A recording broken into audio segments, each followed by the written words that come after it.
우리 지난 시간에 말씀 봤지만 지도에 보면 이 바울과 그 일행들이 탄 배가 이 그레데 섬에서 이 미항이라는 곳에 있었어요.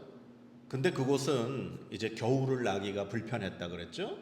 그래서 한 60에서 70km 정도 떨어진 그 베닉스 항구로 가려고 했어요. 근데 바울은 말렸죠. 가다가 우리가 분명히 어려움 당할 수 있으니 여기서 지내는 게 낫다. 그러나 이 백부장이 선장과 선주의 말을 더 믿었다. 그래서 불과 얼마 되지 않는 그 항구로, 베닉스 항구로 가다가 유라굴로 풍랑을 만났죠. 그래서 떠밀려서 오늘 본문에 열 나흘째 되는 날, 즉 14일 동안 지금 그 엄청난 풍랑에 시달리고 떠밀려서 이제 저 끝에 이제 멜리데라고 하는 그 가까운 섬까지 오게 된 거예요. 70km 가려다가 800km를 떠밀려 왔어요. 그 순간의 잘못된 판단으로 인해서 지금 엄청난 고생을 이 바울과 그 배에 탄 모든 일행들이 지금 하게 된 겁니다. 자, 오늘 말씀해 보면 이 배가 어느 정도의 규모를 갖고 있는 배인가? 오늘 말씀에 이렇게 되어 있어요. 37절 읽어봅시다. 시작. 배에 있는 우리의 수는 전부 276명이더라. 276명이 탄 배. 그리고 이 배가 알렉산드리아 배라고 하는 거는 그 이집트, 애굽의 이집트의 알렉산드리아 지역에서 그 이 나일강 유역이었기 때문에 이 이집트가 엄청난 이 곡식을 이렇게 수확할 수 있는 장소였어요. 그래서 로마가 이 모든 인근 지중해 지역의 나라들을 다 점령하게 되면서 특별히 이 이집트의 알렉산드리아 지역에서 항구를 통해 이집트에서 나온 그 수많은 곡물들을 다 운반해서 로마로 실어 나르는 그런 거였어요. 그래서 로마 사람들이 이 로마 황제가 있는 그곳에 이 애굽의 이곳은 음식을 대는 먹을 양식을 공급하는 그런 아주 중요한 요충지였다는 거예요. 그래서 이곳에서 그 밀을 싣고 그 다음에 큰 도시들을 들려서 로마로 향하는 배가 바로 이 바울이 탄 배였다는 거예요. 사람만 276명이었고 그 안에는 이 사람과 함께 제일 중요한 그 곡식이 있었던 거예요. 그러니까 이 배는 곡식 운반선이었던 거예요. 그래서 이제 오늘 말씀에 보면 바울이 이제 사람들에게 이제 먹을 것을 좀 먹게 하고 난 이후에 오늘 말씀에 보면 이제 밀을 다 버렸어요. 자, 말씀에 보면 이렇게 되어 있어요. 38절에 배부르게 먹고 밀을 바다에 버려 배를 가볍게 하였더니. 그러니까 지금 처음에 풍랑 만났을 때 우리가 지난주 말씀 봤지만 사람들이 그 뱃사공들이 먼저 배에 기구를 버렸어요. 전부 다 필요 없는 것들을 다 버렸어요. 그리고 물건들도 다 버렸어요. 그런데 이 밀은 안 버렸다는 거예요. 그러니까 이 배에 있어서 제일 중요한 게 밀이었고 그 다음에 사람들이었어요. 그런데 이제 14일 동안 이 풍랑을 겪으면서 이제 이 사람들은 결국 모든 것을 다 버리게 되는 상황까지 왔다는 거죠. 그렇게 해서 14일 동안 배가 800km 가까이를 떠밀려서 오늘 말씀해 보니까 이제 어느 육지가 가까워지는 걸 뱃사람들이 알게 됐다는 거예요. 자, 27절 말씀 읽어봅시다. 시작. 열 나흘째 되는 날 밤에 우리가 아드리아 바다에서 이리저리 쫓겨가다가 자정쯤 되어 사공들이 어느 육지에 가까워지는 줄을 짐작하고, 이제 이 배에서 일하는 사람들은 모든 그곳에서의 환경을 잘 알다 보니 이제 배가 육지에 점점 가까워지고 있구나라는 걸 알았어요. 그래서 바다의 깊이를 재봤더니 처음에는 20길이었다가 조금 더 가다가 재니까 15길로 줄어든 거예요. 이 한 길이라는 게 사람의 양팔을 벌렸을 때 이 손가락 끝에서 이쪽 손가락 끝까지 이게 한 길이에요. 뭐 사람마다 다 다르니까 대략 한 170에서 한 180cm 그 정도 된다 그래요. 그런데 배가 점점 가면서 바다의 깊이가 줄어드니 지금 이제 육지가 가까웠다는 걸 알았죠. 그래서 이 뱃사공들이 한 행동이 뭐냐? 닻을 내렸어요. 자, 말씀 볼까요? 자, 29절 시작. 암초에 걸릴까 하여 고물로 닷넷을 내리고 날이 새기를 고대하니라. 예. 오늘 이제 이 배 명칭 중에 이물이라는 게 나오고 고물이라는 게 나와요. 이물은 배의 앞부분, 고물은 배의 뒷부분이에요. 그래서 배가 이렇게 앞을 향해 가는데 배 밑에 바다가 깊이가 줄어들니까 이 육지가 가까울수록 여러 가지 이제 암초들이 많이 있어서 그 큰 배가 암초에 걸리면 어떻게 되겠어요? 침몰하는 거죠. 마치 타이타닉호처럼. 그래서 배 뒷부분 고물에다가 닻을 4개를 내렸다는 거예요. 그러니까 배가 더 이상 진행하지 못하도록 멈추도록 닻을 내린 거예요. 왜냐하면은 지금 이 시간이 오늘 성경에 보니까 자정쯤 돼요. 즉 한밤중에 육안으로 확인할 수가 없으니까 우리가 안전하게 가려면 우선 배를 이 자리에 멈춰야 된다는 거예요. 그래서 고물에다가 닷 4개를 내려서 멈췄어요. 그러고서는 뱃사공들은 어떤 일을 계획하느냐. 자, 말씀해 보니까 이렇게 돼 있어요. 30절 읽어봅시다. 시작. 사공들이 도망하고자 하여 이물에서 닻을 내리는 채 하고 거룻배를 바다에 내려놓거늘. 예. 지금 이제 배는 멈추게 해놨죠. 근데 이제 사공들이 이 배에 그대로 있다가는 다 죽겠다 판단한 거예요. 그래서 이물, 아까 어디라고 그랬어요? 배 앞부분에다가도 닻을 내리는 척 하면서 이 사공들은 거룻배라는 걸 내렸다는 거예요. 거룻배가 뭐냐? 뭐 오늘날에도 마찬가지예요. 모든 배에는 구명선을 다 의무적으로 보유하고 있어요. 우리 뭐 여기 거제도는 조선소니까 조선소 이렇게 길 지나가다가 큰 배 보다 보면은 끝부분이나 옆부분에 주황색으로 된 구명보트 이렇게 매달려 있는 거 우리 가끔 볼 수 있어요. 우리 영화에도 타이타닉호가 침몰하는 순간에 이 구명선을 내리면서 거기에 여성들, 노약자들, 아이들 먼저 그리고 또 돈 많은 사람들 먼저 그 배에 태워서 이렇게 탈출시키는 거 봤죠. 마찬가지로 사공들이 그 알렉산드리아 배에 있는 거룻배, 즉 구명선을 내린 거예요. 왜 내렸을까요? 자기들만 도망가려고. 그 배에 남아있다간 죽을 것 같으니까 거룻배를 내려서 거기에 자기 뱃사람들이 타고 자기들만 탈출하려고 거룻배를 내린 거예요.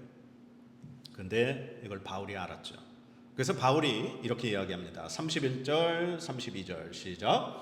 바울이 백부장과 군인들에게 이르되 이 사람들이 배에 있지 아니하면 너희가 구원을 얻지 못하리라 하니 이에 군인들이 거룻줄을 끊어 떼어 버리니라. 예. 그래서 만약에 이 뱃사공들이 우리만 남겨두고 자기들이 도망가 버리면 우리는 다 죽는다는 거예요. 이 뱃사공들이 반드시 이 배에 함께 있어야 된다. 그래서 이 말을 듣고 이제 군인들이 그 거룻배 묶어놓은 줄을 끊어버렸어요. 더 이상 이 구명 보트가 없는 거예요. 죽으나 사나 이 큰 배에 함께 있어야 되는 거예요. 아마 이 사공들이 바울을 엄청 원망했겠죠. 자기들 살려는 길을 막아버렸으니. 그렇게 하고 나서 바울이 사람들에게 이제 음식을 먹기를 권합니다. 바울이 지금 그 모든 사람 276명을 모아놓고 우리가 지금 14일 동안 아무것도 먹지 못했는데 이걸 먹고 힘을 내십시오.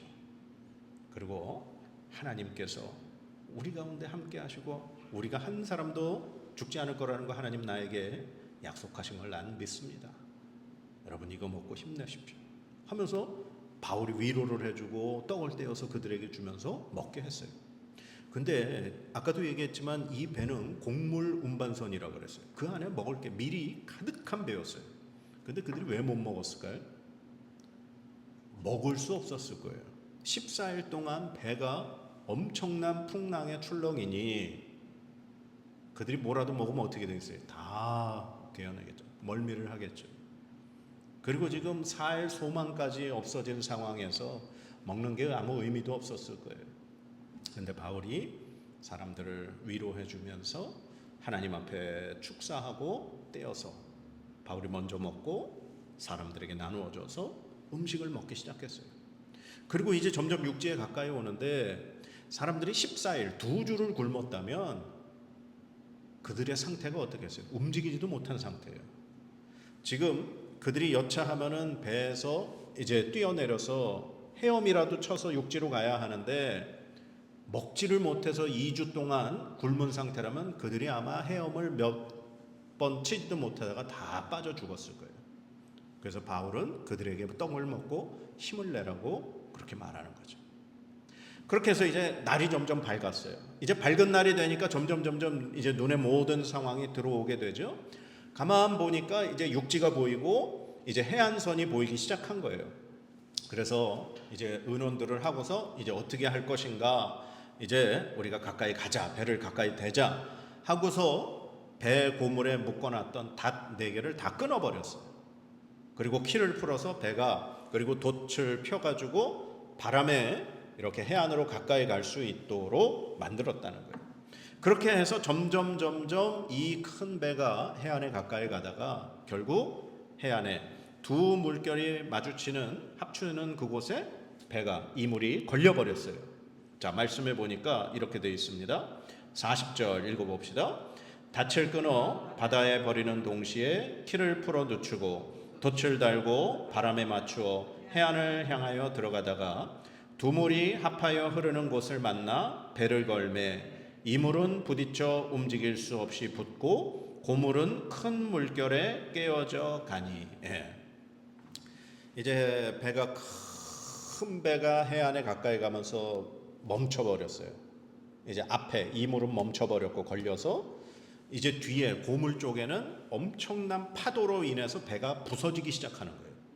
그러니까 그 파도가 얼마나 이 강력한 파도인지 그 큰 배를 깨어 부술 정도니, 그래서 결국에는 이제 결단을 내려야 될 상황이 온 거죠.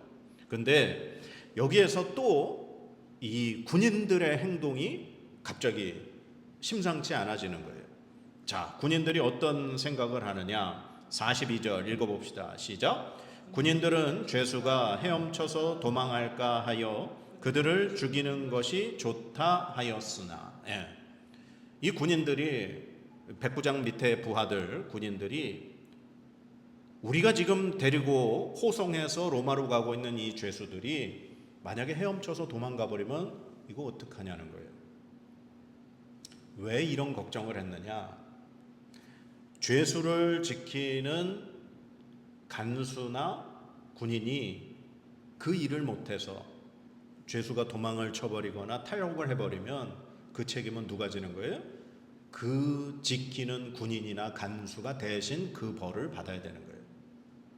그래서 바울이 우리 사도행전에 봤지만 빌립보에서 감옥에 갇혔을 때 하나님 앞에 찬송하고 기도했더니 지진이 나면서 감옥문이 모두 다 열려버리고 이 모든 쇠사슬이 다 풀어졌잖아요. 밤에 잠을 자던 그 빌립보 감옥의 간수가 옥문이 다 열린 걸 보고 뭘 하려고 했다고요? 죽으려고 했다는 거예요. 왜 그랬느냐? 문이 열린 걸 보고 죄수들이 다 도망갔다고 생각을 한 거예요. 그래서 그 죄수들에 대한 모든 책임을 자신이 져야 되는 그 법을 너무나 잘 알았기에 자기는 자기 스스로 목숨을 끊으려고 했다는 거예요. 오늘 지금 이 바울이 탄 이 배에도 그 많은 지금 죄수들이 함께 있는데 그 죄수들이 헤엄쳐 도망가 버리면 그 책임을 이 로마 군인들이 대신 져야 될 것을 두려워했어요. 그래서 백부장에게 얘기한 게 우리 차라리 이 죄수들을 다 죽여버립시다. 왜냐하면 죄인수들을 죽이고 얼마든지 핑계를 댈 수 있잖아요.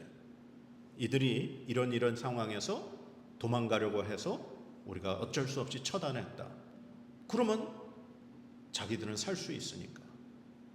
근데 백부장이 누굴 살리려고 해요? 바울을 살리고자. 왜냐하면 바울도 죄수의 신분이잖아요. 죄수들을 다 죽여야 하면 바울도 죽여야 되니 백부장은 바울을 살리고 싶었어요. 그래서 그 군인들의 뜻을 막고 이렇게 명령하죠. 헤엄칠 줄 아는 사람은 다 헤엄쳐서 육지로 들어가라.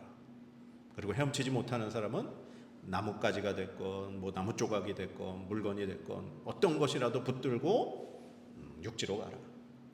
그래서 오늘 말씀 마지막에 모든 사람이 한 사람도 목숨을 잃지 않고 다 상륙에 성공을 하게 됩니다. 자, 오늘 이 말씀 보면서 저는 두 부류의 사람이 오늘 본문에 있다고 생각을 해요. 첫 번째는 살려고 하는 사람들. 근데 살려고 하는 사람들, 물론 모든 사람이 다 살려고 했어요. 살고 싶겠죠. 그런데 그 중에 벳사공들, 이 사람들 처음에 몰래 거룻배 내려서 자기들만 살려고 했어요. 자기들만 살고 싶어 했어요. 그래서 다른 그 배에 타고 있는 수많은 사람들의 목숨은 상관하지 않았어요. 그래서 오로지 몰래 그 거룻배에 276명이 다 탈 수 없잖아요. 그래서 자기들만 타고 도망가려고 몰래 그 일을 했었죠. 그런데 참 희한해요.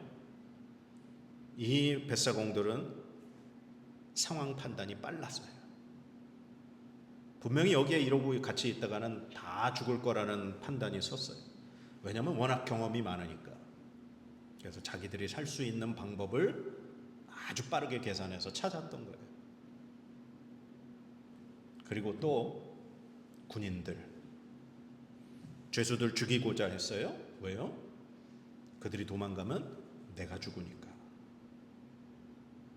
벳사공이나 이 군인들은 자기들 목숨만 살려고 했어요. 다른 사람의 목숨을 희생해서라도 자기가 살려고 했어요. 그게 어떻게 보면은 우리 죄악으로 가득 찬, 이 죄악의 본성으로 가득 찬 우리 보통 인간의 모습이라는 거예요. 나만 살고자 하는 것. 다른 사람은 신경 안 써요. 내가 살기 위해서는 다른 사람을 희생해서라도 내가 살아야 되는 게 그게 보통 사람들이에요. 그게 죄악된 우리 인간의 본성이라는 거예요. 근데 그 중에서도 오늘 백부장이라는 사람은 바울을 살리고자 했어요. 그래서 죄수들 죽이려고 하는 군인들을 막았죠. 예수님 안 믿는 사람들도요, 하나님을 안 믿는 사람들도 다른 사람을 살리려고 하는 이런 백부장 같은 사람이 있다는 거예요. 예수님 안 믿는 사람들 중에도 그렇게 자기만 생각하는 사람이 있는가 하면 또 이타적인 사람들도 있어요. 이거는 어떻게 보면은 믿음을 떠나서 그 사람의 성향 자체에 그런 사람들이 있을 수 있다는 거예요. 오늘 백부장 같은 사람. 그런데 바울은 좀 다르죠. 예수 그리스도를 믿음으로 하나님의 백성된 이 사람은 달랐어요. 바울이 가지고 있는 생각은 뭐냐? 그 배에 타고 있는 모든 사람을 살리는 것이었어요. 276명 그 한 생명조차도 하찮게 가볍게 여기지 않았다는 거예요. 왜냐? 하나님의 사자가 자기에게 분명히 말씀하셨거든요. 그 위에 우리 24절에 이렇게 되어 있어요. 24절에 바울아 두려워하지 말라. 내가 가이사 앞에 서야 하겠고 또 하나님께서 너와 함께 항해하는 자를 다 내게 주셨다 하였으니. 아멘. 하나님의 말씀, 하나님이 이 모든 사람을 나에게 맡겨주셨다라는 걸 믿었어요. 그걸 알았어요. 그래서 바울은 도망치려는 그 벳사공들을 막았고 또 백부장을 통해 긍휼히 여김을 받게 해서 결국 그 배에 있는 모든 사람을 살게 할 수 있었어요. 그들에게 음식을 14일 동안 굶은 그들에게 하나님 앞에 감사와 축사를 하고 떡을 떼어주면서 음식을 먹게 하고 권하면서 위로하면서 그들을 살 수 있도록 도와줬다는 거예요. 사랑하는 여러분,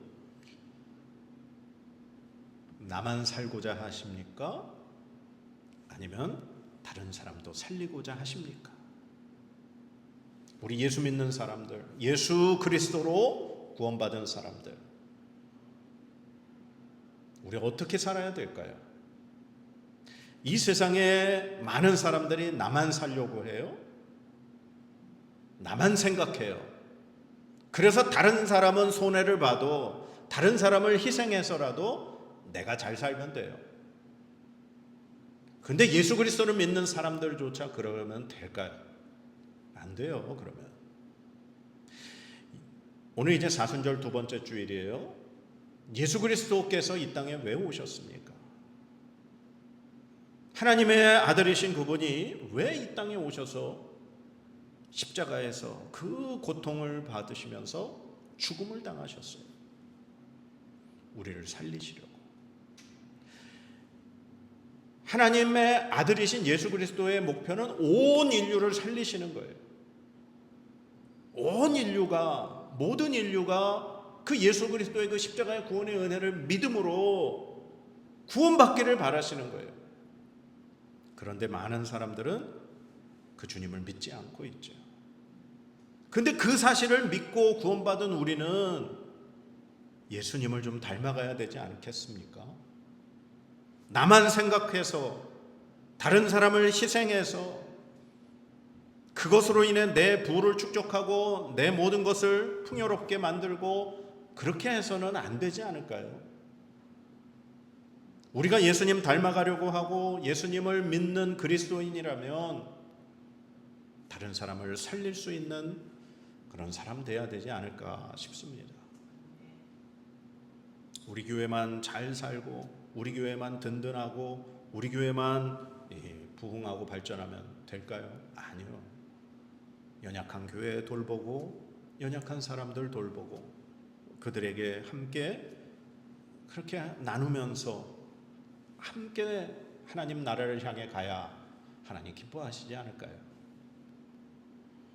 그래서 오늘 말씀을 통해 살려고 하는 것들, 살려고 하는 자들, 그리고 살리는 것, 살리는 사람, 이 모습을 통해 오늘 우리가 어떠한 사람으로 이 땅 가운데 살아야 하나님이 기뻐하시고 하나님 뜻대로 사는 것인가, 우리 깊이 생각했으면 좋겠습니다. 우리를 살리려 이 땅에 오신 그 예수님의 은혜를 기억하며 이 사순절 기간 우리도 다른 사람을 살리며 살아갈 수 있는 저와 여러분의 삶이 되어지기를 주님의 이름으로 간절히 축복합니다. 기도합시다. 하나님, 우리만 살지 않기 원합니다. 다른 사람을 살리기 원합니다. 죽을 수밖에 없는 우리가 하나님의 은혜로 살게 되었으니 우리도 다른 사람을 살리는 삶을 살게 하여 주시옵소서. 나만 생각하지 않게 하시고 내 목숨만 소중하다 생각하지 않게 하시고 다른 사람의 생명도 소중히 여기는 우리의 삶이 되게 하여 주시옵소서. 이 사순절 주님의 그 십자가의 구원의 은혜를 깊이 묵상하는 한 주간 되게 하여 주시옵소서. 감사드리며 예수님의 이름으로 기도드립니다. 아멘.